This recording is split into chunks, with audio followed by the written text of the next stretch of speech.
Over the spring and summer, my family and I rewatched The Good Place, a comedy about people living with and trying to understand the afterlife. If this sitcom is not something that you are familiar with, please give yourself a present in 5786 and watch it. At a certain point, one character, a human, is explaining to another character, a professional afterlife architect. I can't say more or it will ruin it for you. This character is explaining about what it means to be truly human. And she says, every human is a little bit sad all the time because you know you're going to die. But that knowledge is what gives life meaning.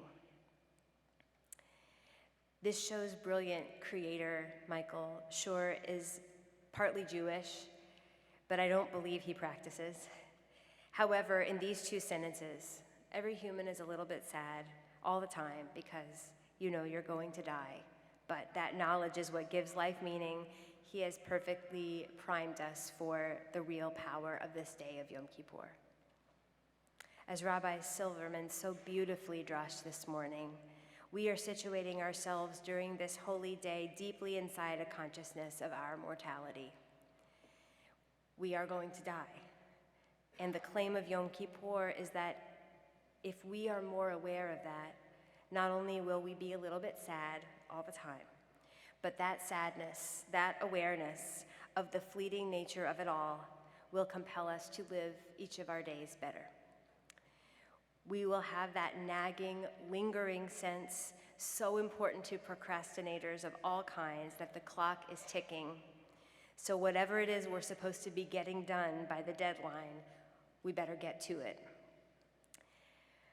I don't know about you, but I really hate that feeling. I do everything I can to avoid it, whether it is with a paper in high school or a sermon. But that desperate sense that time is running out, it does give focus, unlike any other source, and everything comes into relief in terms of importance.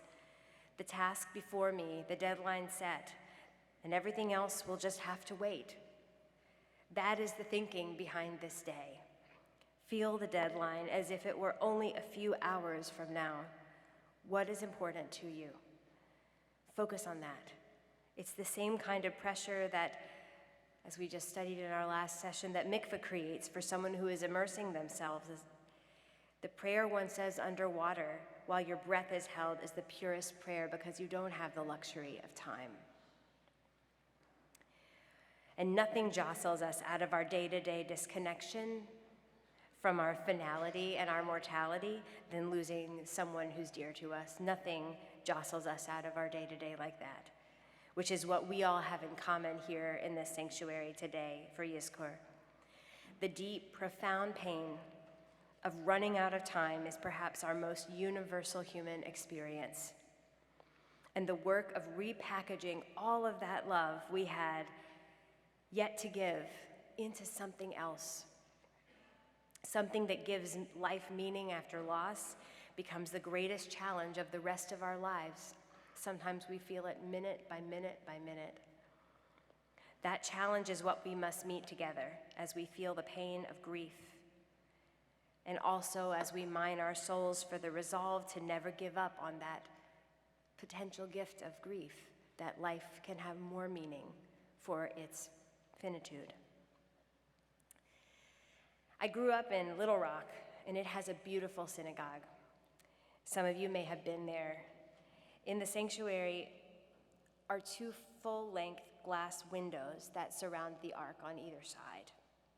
In the morning, unfortunately, that sun reflects off these windows in a way that makes them invisible to birds. Many a bar bat mitzvah would hear a thud of a bird flying into those windows, a strange association with Jewish prayer for a child. But at night, those windows reflected the inside of the sanctuary, like two big mirrors. And for years, when I would sit with my family, my parents, my grandparents, aunts, uncles, and cousins, at an evening service, I could look at these windows and see us all sitting together.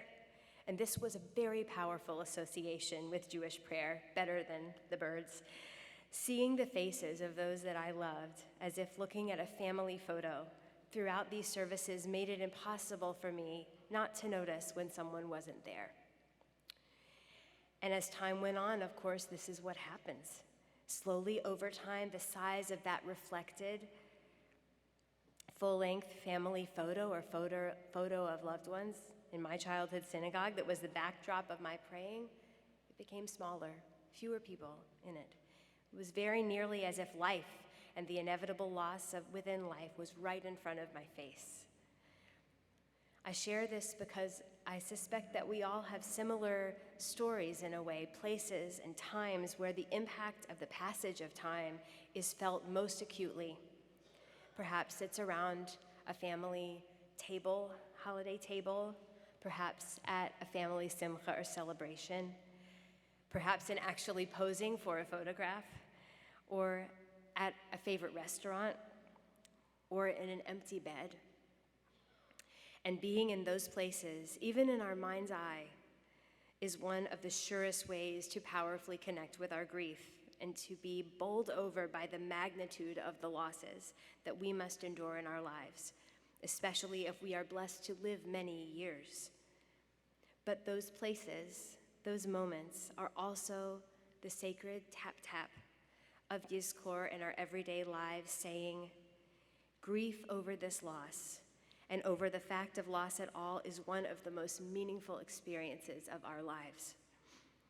If we let it in, that grief can be a teacher, a coach, a mentor, a companion that supports us in cherishing every extra day we are granted. And that is the lesson, not only of the good place, but of Yom Kippur itself.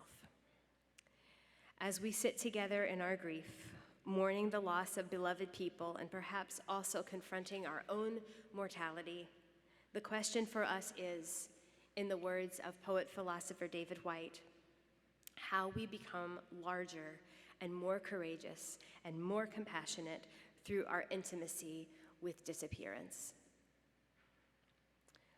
Let us give thanks for the places in the physical world where we can still feel them, hear them, see them, touch them, the windows that reflect yesterday's faces in our daily life, and the ways they remain with us, guiding us to use our sadness to find more meaning in all the tomorrows that we are blessed to receive.